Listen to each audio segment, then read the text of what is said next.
नमस्कार, मैं हूं आपके साथ हर्षिता तोमर। आइए नजर डालते हैं मुख्य गतिविधियों की ओर।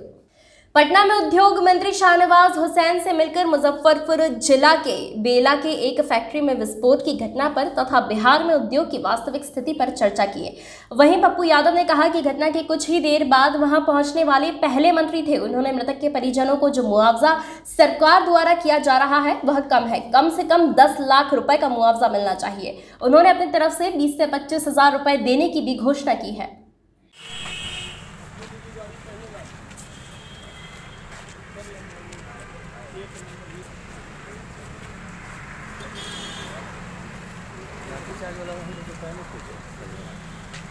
और तो मुद्दा नहीं है। पप्पू जी से बात कुछ मुजफ्फरपुर घटना को लेकर के डेलीगेशन था और बनमनखी चीनी मिल जो देश की सबसे बड़ी चीनी मिल थी, वहाँ इथेनॉल लगाने के लिए और आलमनगर में गन्ना का इलाका है, वो वहाँ 30 एकड़ ज़मीन उपलब्ध हो जाता है। तो वहाँ इथेनॉल के लिए लगातार जो इनका प्रयास है, अभी पूर्णिया में खादी मॉल इन्होंने किया। मैंने मेनली हमने रिक्वेस्ट किया है कि जो घटना लगे ना, एक तो वहाँ की घटना के बाद इन्होंने फ़ोन किया था मुझे, लेकिन मैं साइट पे खुद ही पहुँच गया था। दिल्ली में था लेकिन तुरंत पहुँचा था और जांच के आदेश दे दिए गए।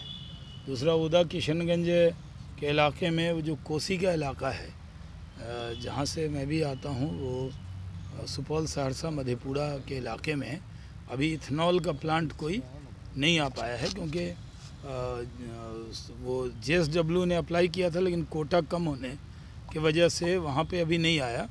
तो हमारा प्रयास है कि उधर भी इथेनॉल का प्लांट आ जाए, यानी पुराना सहरसा ज़िला जो है उस इलाके में। तो उसके लिए बातचीत की है इन्होंने। और बनमनखी चीनी मिल के बारे में, क्योंकि उसके ज़मीन का रेट बहुत ज़्यादा है, इसलिए किसी ने उसको अभी तक वहाँ अप्लाई नहीं किया। कुछ सरकारी कंपनियां हैं जो वो लैंड मांग रही हैं इथेनॉल के प्लांट के लिए। तो बनमनखी और कोसी का इलाका, पूर्णिया कोसी का ही मक्के का हब है, यहीं से इथेनॉल प्लांट ज़्यादा आ सकते हैं। ऐसे इथेनॉल का प्लांट कल मैं गोपालगंज के इलाके में देखने जा रहा हूँ। आरा में, पूर्णिया में बहुत जल्दी प्लांट आ जाएगा। तो इथेनॉल में बहुत सफलता है। नीतीश कुमार जी के नेतृत्व में जो हम लोग इथेनॉल की पॉलिसी लेकर आए, उसमें सफलता मिली है। कोटा बढ़वाने की कोशिश कर रहे हैं। और कोसी और सीमांचल का जो इलाका है वो बहुत दिन से पिछड़ा हुआ है, उसमें विशेष ध्यान देने की ज़रूरत है और हम लोग उस पर ध्यान देंगे।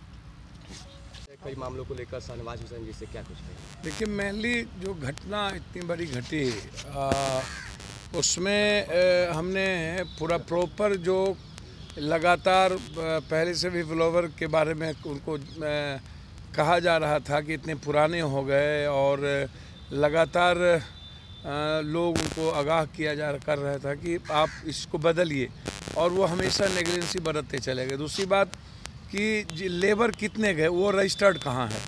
600 लेबर गए भीतर में कि कितने लेबर गए, तो वो रजिस्टर्ड गायब है, अभी तक वो रजिस्टर्ड नहीं मिला। तो अब मंत्री जी ही बता सकते हैं कि जांच खुद इन्होंने एक ऐसा मंत्री हैं बिहार सरकार में जो मुझको लगता है कि कोई भी घटना में, अपने विभाग की किसी भी घटना में सबसे पहले जाने वाले और अविलंब कार्रवाई करने वाले मंत्री हैं, जो मैं समझता हूं।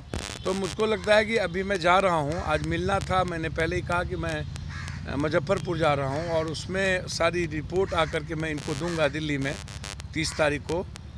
ये दिल्ली चले जाएंगे। मेरा एक रिक्वेस्ट था कि SIT जांच, पहले ही मैंने फ़ोन पर बातचीत की थी, तो खुद ही ये बताएंगे आपको कि इनके आदेश पर कार्रवाई हुई। गिरफ्तारी अभी तक नहीं हुई है, वो भागे हुए हैं। और मैंने कहा है कि ऐसा नहीं कि राजनीतिक संरक्षण उन्हें प्राप्त हो जाए। तो 2 रिक्वेस्ट किया है इनसे कि और लोग मरे हैं, आप इसकी पूरी तहकीकात कर लीजिए। मेरी नॉलेज में है कि कुछ और लोग कैजुअलिटी हैं, तो मंत्री जी ही बताएंगे, क्योंकि वो जो रजिस्टर्ड है, जिससे लेबर भीतर जाता है, वो रजिस्टर्ड नहीं मिल रहा है। दूसरी चीज़, बनमनखी चीनी मिल जो एशिया की सबसे बड़ी चीनी मिल थी, और खुद ही ये किशनगंज से सांसद रहे हैं, उस इलाके से हैं, कोसी के लाल हैं, कोसी सीमांचल में हमेशा बदलने के लिए इनका प्रयासरत रहा है। तो मेरा आलमनगर में उदा किशनगंज जो सबसे ज़्यादा चीनी का इलाका है, गन्ने का इलाका है, वहाँ के लिए, और दूसरा सबसे ज़्यादा ज़मीन है बनमनखी चीनी मिल, वहाँ के लिए मैंने रिक्वेस्ट किया है कि इसको किसी भी परिस्थिति में, और साथ साथ मैंने एक रिक्वेस्ट इसमें महत्वपूर्ण किया है मुजफ्फरपुर में कि अगल बगल की फैक्ट्रियों का पूरा सब कुछ लगभग दरक चुका है, हालात अच्छे नहीं हैं। तो उस पर भी मैंने आग्रह किया है कि उद्योग विभाग को विशेष निगरानी रखते हुए ताकि जो क्षति हुई है उसकी क्षतिपूर्ति किया जाए, ये मैंने रिक्वेस्ट। मुआवजा जो दिया गया 4 लाख रुपए, उसमें बढ़ोतरी की मांग कर रहे हैं। 6 लाख रुपया दिया गया है, 2 PM ने दिया है 4 लाख रुपया। तो हमारी तरफ से भी 25-25 हज़ार रुपया आज सभी को मिलेगा, लेकिन हम तो ऊँट के मुंह में जीरे का फौरन, हमारा तो कुछ हो नहीं सकता, लेकिन हम ज़रूर आग्रह करेंगे कि मुआवजा बढ़नी चाहिए, कम से कम 10 लाख रुपया मुआवजा होनी चाहिए। लेकिन जो मंत्री ही करा सकते हैं, और आपके काबिल मंत्री हैं, ये जो चाहेंगे वो कुछ भी हो सकता है। इस अंक में फिलहाल इतना ही। तमाम ताज़ा खबरों के लिए जुड़े रहिए हमारे साथ। मेरी आपसे फिर मुलाकात होगी, तब तक के लिए नमस्कार।